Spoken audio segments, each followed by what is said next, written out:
Hi. Feeling bored. I've been told I can't go outside, but I think I just will anyway. Have you ever felt like that? I've got a bedtime story for you about someone who felt really bored and went for a walk when they weren't supposed to. Can you guess what it is? Have a think. In 3, 2, 1. I think you know it. It is The Grufallo's Child by Julia Donaldson. Should we have a look and see? The Gruffalo said that no Gruffalo should ever set foot in the deep, dark wood.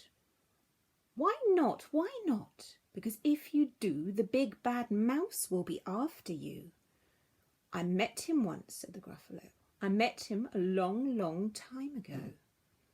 What does he look like? Tell us, Dad. Is he terribly big and terribly bad? I can't quite remember, the Gruffalo said.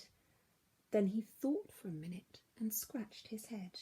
The big bad mouse is terribly strong, and his scaly tail is terribly long.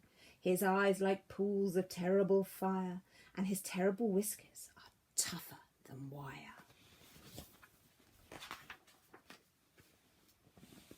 One snowy night, while the Gruffalo snored, the Gruffalo's child was feeling bored. The Gruffalo's child was feeling brave, so she tiptoed out of the Gruffalo cave. The snow fell fast and the wind blew wild. Into the wood went the Gruffalo's child. Aha! Oh, a trail in the snow. Whose is this trail and where does it go? A tail poked out of Log Pile House. Could this be the tail of the big bad mouse? Out slid the creature. His eyes were small, and he didn't have whiskers, no, none at all.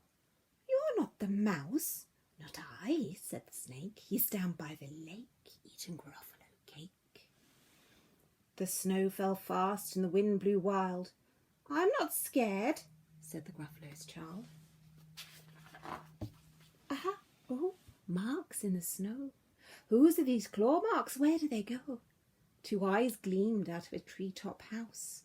Could these be the eyes of the big bad mouse?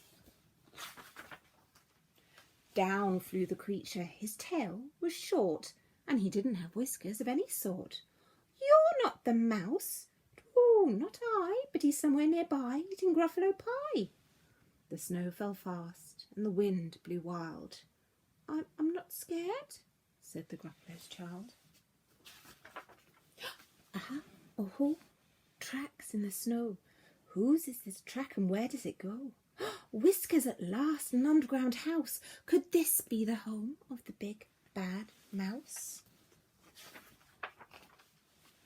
Out slunk the creature. His eyes weren't fiery, his tail wasn't scaly, his whiskers weren't wiry. You're not the mouse? Oh no, not me. He's under a tree drinking Gruffalo tea. It's all a trick, said the Gruffalo's child as she sat on a stump where the snow lay piled. I don't believe in the big bad mouse. But here comes a little one out of his house. Not big, not bad, but a mouse at least. You'll taste good as a midnight feast. Wait, said the mouse, before you eat, there's a friend of mine that you ought to meet. If you'll let me hop onto a hazel twig, I'll beckon my friend so bad and big. The Gruffalo's child unclenched her fist. The big bad mouse. So he does exist. The mouse hopped into the hazel tree. He beckoned, then said, just wait and see. Out came the moon. It was bright and round, and a terrible shadow fell on to the ground. Who is this creature so big, bad and strong? His tail and his whiskers are terribly long. His ears are enormous, and over his shoulder he carries a nut as big as a boulder.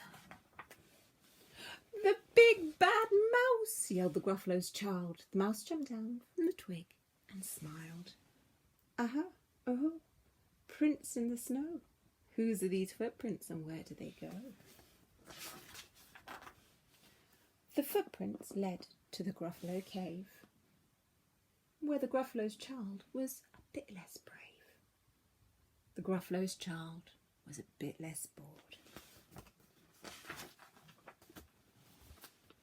And the Gruffalo's child snored and snored and snored. The end. I think I am going to stay in now. I'm sure I can find something to do. I hope you enjoyed the story. Good night. Sleep tight. Bye.